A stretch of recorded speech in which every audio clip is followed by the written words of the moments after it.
Welcome to Mennonite Heritage Village. As just a brief introduction to the museum for folks who haven't been here yet, we'll give you a look at some of our key features outside on the grounds and also some of our artifacts inside the building. But just to give you a sense of who we are, Mennonite Heritage Village was incorporated in 1964. Since that time, we've moved about 30 heritage buildings and monuments onto our 40-acre site. The first building was moved around 1967, and we've continued that work since then. Over the last 56 years, along with our heritage buildings out on the grounds, we've also been collecting artifacts, and so MHV is home today to over 16,500 artifacts. The collection incorporates everything from large pieces of Mennonite handmade furniture brought over by Mennonites in the 1870s from Russia to the most fragile, tiny little teacup held together with staples brought by Mennonites in the 1920s in the Russlanda migration. And then also including things from Mennonites coming in the post-war migration after World War II and continuing on into the 1990s. So our collection encompasses the whole gamut of what Mennonite history in Canada looks like today. We're outside here at Mennonite Heritage Village, right in front of the Peace Monument here, or the Dirk Willems statue. This will be the future home of the Peace exhibit here, the Dirk Willems Peace Garden, where we'll have a structure in the back, a pergola with interpretive panels dealing with the peace history of Mennonites. And the reason we have a statue like this here at the museum is to talk about Mennonites and Anabaptists more broadly as members of a historic peace church. So what does it mean for Mennonites? In the 1500s, Mennonites, Anabaptists, and Mennonites are included in that, were persecuted because of their faith. Their faith, particularly as believing in non-resistance and believing in adult baptism, put them at odds with the state. And during the Radical Reformation, it also put them at odds with both Catholics and Protestants. And so during those years of the movement, they were persecuted. And so here we have a depiction of Dirk Willems down in the lake here, and his captor. And the story of Dirk Willems, he's one of what Mennonites consider the martyrs for their faith. Dirk Willems was imprisoned for his faith. He was captured, imprisoned, held in jail. He ended up breaking free. And as he ran over, the story goes, as he ran over the frozen lake, he got over the lake, but his captor, who was in pursuit of him, fell through the ice. As we're depicting here, Dirk Willems turns around to help his captor and save him from the ice. In the meantime, Dirk Willems was recaptured, he was imprisoned again, and eventually burned at the stake in 1569. So Dirk Willems is one of those early martyrs of the Anabaptist faith, people that Mennonites in later years would hold up as being examples of the belief in non-resistance. And this was popularized among Mennonites by a book called The Martyr's Mirror, which was published initially in 1660 by Tieleman Jans van Braght. He was another minister from the Netherlands, and he published it sort of as a reminder to that present-day generation of Mennonites where their roots in the faith came from. He felt that they were lax in their faith, that they had developed very comfortable relationships with the surrounding society, and that they needed to be reminded where Anabaptism initially began. And so he published this book of the Christian martyrs, starting with Jesus's crucifixion, including the deaths of the early Christians, and then including the Anabaptist martyrs of the 1500s. It was republished in its second edition in 1685, and in that edition it included etched prints by artist Jan Lukin. And so this etching here of Dirk Willems saving his captor is based on those etchings of the 1685 edition of the Martyr's Mirror. So when we talk about Mennonites at war, a big part of that story is the story of conscientious objectors. And we're standing here in front of the Riding Mountain Sawmill. It's a piece of historic equipment that's located on our grounds here at Mennonite Heritage Village. And the historical importance of this sawmill is that it was the one used in Riding Mountain National Park for the conscientious objectors who were fulfilling their alternative service requirements at the park during World War II. The mill itself came to the museum in about 1972, and actually our current volunteer, Head Sawyer, his father was the one who orchestrated that move from the national park to the museum here.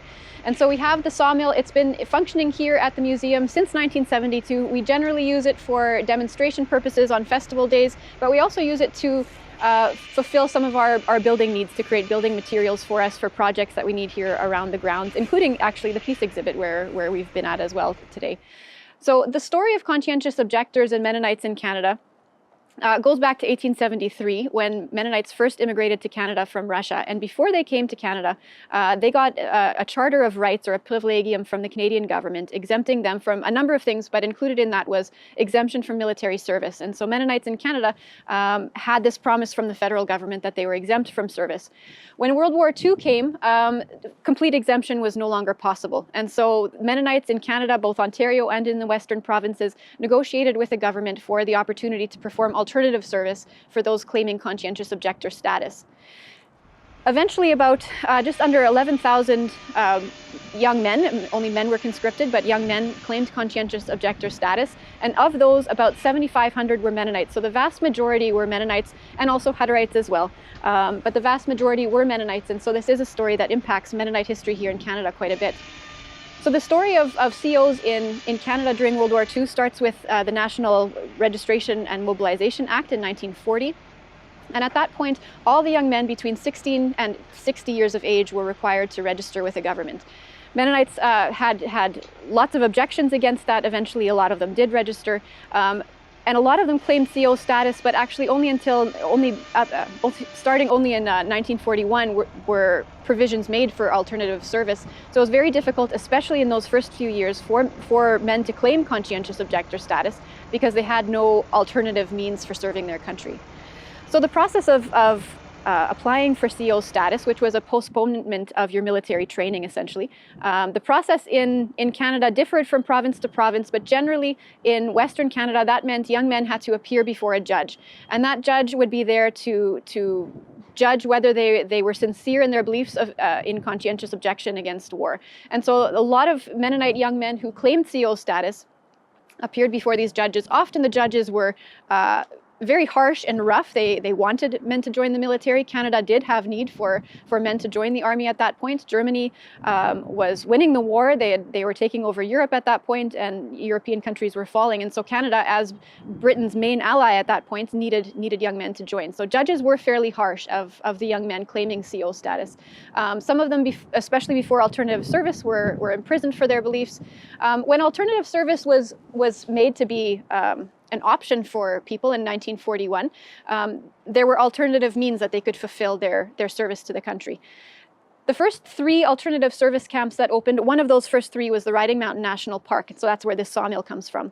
So provision for alternative service was made in May 1941, and the camp at Riding Mountain opened up in July of 1941, and that's when the first group of men arrived.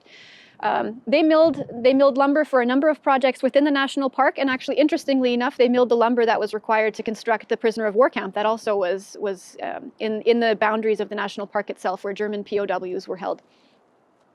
So that's the history of the sawmill here. It speaks to the history of conscientious objectors in Canada and the Mennonite connection there, and the strong peace inclination that still existed in World War II among Mennonites in Canada. Our first artifact that we'll be featuring in the exhibit sets us right down in the middle of World War II. In 1941 to 43, the Germans occupied what is today Ukraine, which was where a number of Mennonite villages were located.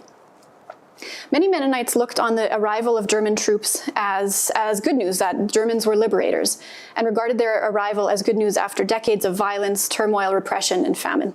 The German presence in the region did allow for the resumption of some activities of normal life to resume, like worship services, baptisms, and other cultural events. As ethnic Germans, however, Mennonites were given preferential treatment by the German occupiers. They could receive better jobs, better wages, and generally had better opportunities for life during that time of occupation. In 1943, Germans began their retreat out of Soviet territory. This was after the German defeat at Stalingrad in the winter of 1942 to 43. And as the Germans retreated, they pulled ethnic Germans along with them and evacuated them out of Soviet territory. So this was an evacuation on a massive scale. There was 350,000 ethnic Germans who were removed with the German troops. And of that number, 35,000 were Mennonites. And they joined this journey to German-held territory in Poland, which became known as the Great Trek. For many Mennonites, this journey was characterized by horse and wagon, and they dealt with desperately muddy roads in the autumn rain, cold, broken, overloaded wagons, infirm or injured horses. Scarcity of food for humans and horses was commonplace, and every member of the family, from the smallest to the oldest, had to work together for their survival. In the 1940s, Mennonite men had also been conscripted, killed, exiled, and so many families were headed by women and torn apart at this point. So added to the burden of the Great Trek was the fact that women were generally caring for their entire families, whether it was small children or elderly parents, on this very precarious journey. Many women would band together, siblings would band together, friends, or just even acquaintances from the same village would band together to try to survive this journey. By early 1944, Mennonites had arrived in German-occupied Poland, then known as the Warthegau. Germany had invaded that territory early in the war, and as part of their trying to make claims or to strengthen their claims on that territory, they had been filling it with ethnic Germans, and Mennonites were part of this project. At this point, many Mennonites were also naturalized as German citizens, and for Mennonite men, this meant that many of them were drafted into the German army. Our first artifact is a pair of boots, likely made in Siberia in the days following the Second World War, and they illustrate the complexity of this history of young Mennonite men being pulled into service during the Second World War. Our first artifact here are these fur boots. They were donated to MHV in 2011 by the donor's father. The donor's father, Daniel Dreger, was the owner, so it was his daughter who donated them. Daniel was born in 1914 in Rosenthal, Khortytsa colony in Russia. He married Maria Martins, and they had 2 children, Hans and Elizabeth Elizabeth is the person who donated the boots. We don't know much about Daniel's life during the Second World War, but the donor noted that Daniel served in the German army as early as 1942, which would have been about a year into the German occupation of Ukraine. The donor didn't say whether her father joined willingly or was conscripted, but historians have noted that most Mennonites were only conscripted into the German army after they arrived in Poland and became naturalized German citizens, beginning in 1943. In any case, in 1943, we're told Daniel was in Berlin and was captured by the Soviet army. And as he was imprisoned, presumably as a prisoner of war, he was heard speaking Russian and so was pegged as a Soviet citizen and therefore a traitor to his country who had been captured fighting for the enemy. On this basis, he was exiled to Siberia. Maria Dreger and her 2 children managed to escape the Soviet Union, and they, presumably as part of the Great Trek that we talked about, and they ended up being able to immigrate to Canada in 1948, where they settled in Calgary and then soon moved to Winnipeg. Daniel, the father and husband of the family, remained in exile in the Soviet Union and eventually immigrated to Canada in October of 1973. Boots like this highlight the story of Mennonite families during the Second World War. Men were often pulled into military service and found themselves fighting in various armies over the course of the war, depending on their circumstances, so either for the Soviets or for the Germans. Women, like Maria, often found themselves in new roles, leading their families on dangerous journeys. And like the Dreegers, many Mennonites found themselves divided by the Iron Curtain, with one half stuck in the Soviet Union and the other half finding freedom in Canada. Once the Mennonites who had participated in the Great Trek arrived in Poland or elsewhere in Germany, they were often assigned housing and work placements by the Germans in either military or non-military services to boost the dwindling labor force.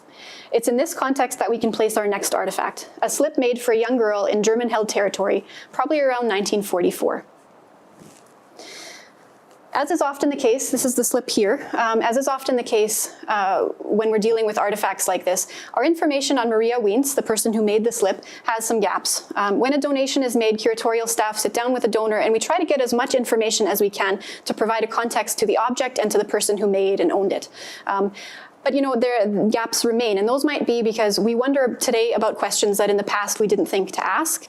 Perhaps something wasn't noted in the file, or even perhaps, and this has happened often, sometimes a donor just doesn't want to tell that story, or a donor will tell a story and then say, don't write that down. And we find that happens quite a bit when we talk about Mennonites and military service, for example, which many families at this point still find a difficult conversation to talk about. So any number of these things can lead to some gaps in the files. But this is what we do know about Maria Wiens. She was one of the Mennonites who was able to flee war-torn Soviet Union and ended up in Germany during the Second World War. Our files indicate that this happened, according to the donor, in the early 1940s. My guess is that Maria would have been at least in her late 20s or early 30s at this point, because our files also say that she remembered raising silkworms in the Soviet Union, and that was a practice that resurfaced among Mennonites in the 1920s. During the years of deprivation following the 1917 revolution and the ensuing war and famine. So if she remembered that, she was probably of an age, over the age of 5 at least. So add on 20 years to that, and that's kind of where her age would leave us. We also know Maria had a daughter when she arrived in Germany, though we don't know if she had any other children that she left behind. We also know from the fact that the donor referred to her as Mrs. Wiens that presumably she was or had been married, and that her husband isn't mentioned in her story. We don't know what happened to him, but knowing what we do about Mennonite history during this time and the history of Mennonite families during this period, it's a fairly safe assumption to make that Maria made the trek to German-held territory without her husband, who could have been exiled, killed, conscripted, joined the military, or died of the diseases that were traveling through the area with the war front as well. We are told that commodities were scarce when Maria arrived in Germany, and that according to the donor, she did some kind of field work during her time in German-held territory. Perhaps she was one of the Mennonite refugees and newly naturalized German citizens who was given a work placement in German-occupied Poland or Germany proper, but that's our speculation. The story of the slip, according to the donor, continues, and I'll read this from the donor file.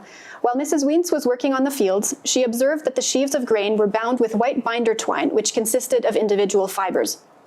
This brought to mind her experience raising silkworms in the USSR. During harvest time, she gathered the short pieces of twine. She then cooked the twine until it became a supple mess, is what the donor called it. She pulled this mess apart and spun it into thread. Then, with round knitting needles, Mrs. Wiens was able to make a number of needed undergarments for her daughter and herself. So this is the undergarment that we have here. It's quite thick, but it's very well made, and it sort of has a sheen to it that you could expect something, a material like binder twine to have, but it's pretty flexible as well. In her book, Women Without Men, historian Marlene Epp notes that during the Second World War in Europe, women were, quote, at once innocent victims to violence and protagonists of survival as they devised strategies to see their families to safety. This slip is an example of that type of agency that Epp refers to. The donor simply concluded her story of Maria Wiens with a simple comment, necessity is the mother of invention, and summed it up that way.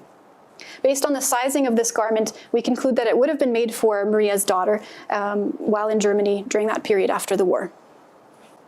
In Canada, Mennonites also felt the effects of the Second World War, although it was in different circumstances than their co-religionists in Europe. We've seen from the Riding Mountain sawmill outside how Mennonites made up a large portion of the men who became conscientious objectors in the Second World War, and that was about 11,000 men. Estimates of how many Mennonite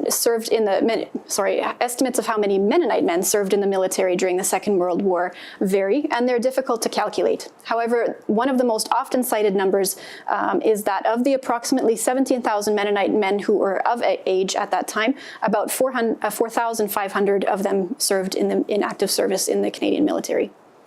Dietrich Clausen was one of those men.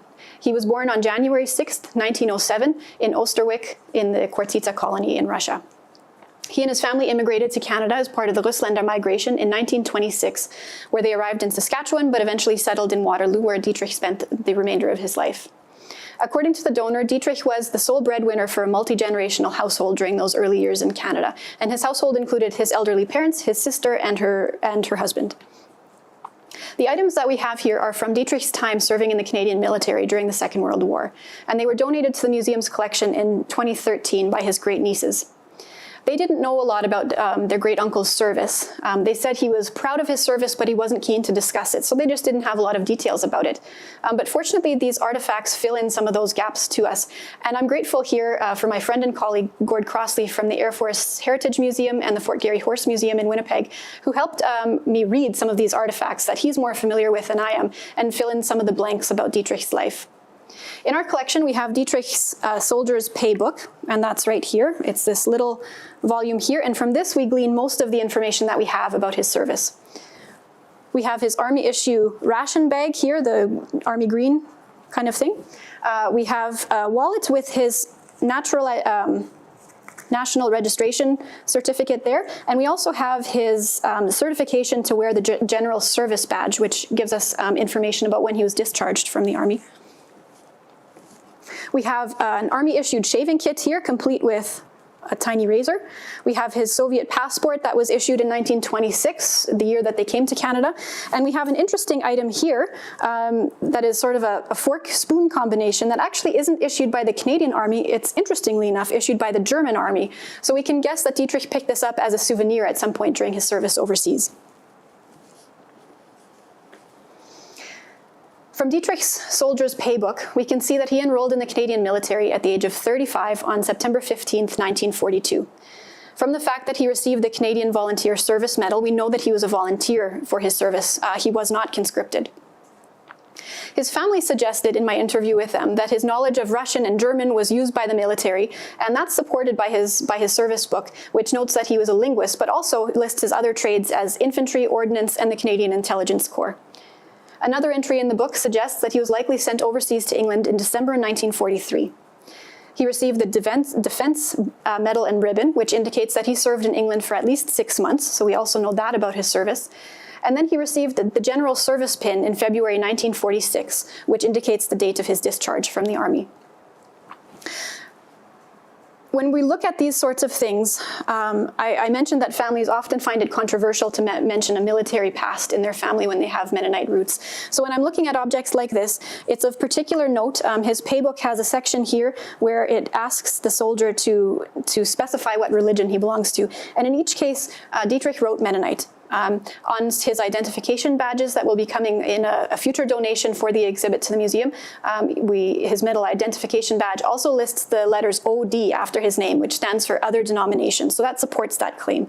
And those initials were included on the ID tags in case a burial was needed. The soldier would then receive an appropriate burial at that time.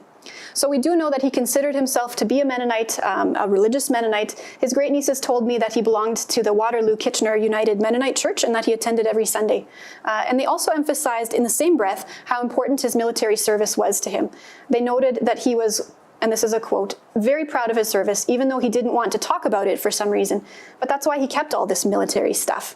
Between his Union stuff and his military stuff, that's who he was. Finally, our last artifact that we're dealing with tonight looks at the participation in the military of Mennonite women. Our next artifact comes from a woman who joined the military, and actually the American military. Susan Jansen was born sometime around 1908 on the Crimean Peninsula. Her parents and all but one of their children immigrated to Canada as part of the Rusländer migration in 1924, and they settled in the area of Dominion City.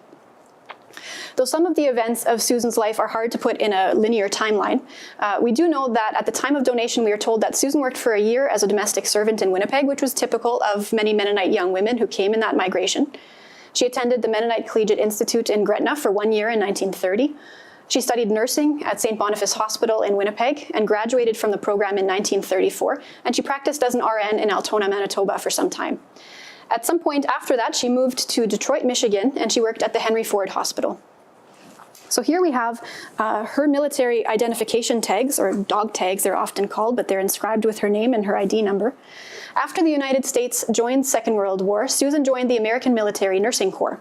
She was serving in mainland Europe, we were told, soon after the D-Day invasion, which began on June 6, 1944. So we know she was in Europe at some point toward the end of the war. Her military identification tags were donated by her nephew, and they were donated to our collection in 2010. We also have her passport here and a photograph of her and her mother. She was a minor at the time when they immigrated, so she was included on her mother's passport photo. So we have those two artifacts from her as well as a photograph of her in her nursing uniform, presumably maybe at a ceremony like a graduation ceremony or something. The next artifact from Susan is a really special one, and it has to do with her service with the American military in Europe. At the time of donation, the donor told the story this way, and here I'll quote from the file again. At the end of the European campaign, Susan was working in an American military hospital in Berlin. An orderly who worked with her was a POW from Czechoslovakia. They worked well together, and he was trustworthy, so he was given the privilege of walking outdoors around the hospital. When he was outside the fence, he picked up pieces of wood from destroyed buildings and, using his carving skills, made Aunt Susan a musical jewelry box, which she cherished. Her nickname was Jan, taken from her surname, and it appears on the lid of the music box in inlaid wood. She gave us this prized possession about 30 years ago for safekeeping. We can think of no safer place for it than the Mennonite Heritage Village in Steinbach. Aunt Susan would certainly approve. And so here we have the music box with her name inlaid in the cover. It does open, and it has a musical component to it as well, which does still play. Susan returned home from overseas and married Alfred Siski in 1949, and they retired to Florida in their later years. We don't know much about Alfred, but we do know that he too had a military career. Both of them were buried in the military cemetery in Bugsnell, Florida.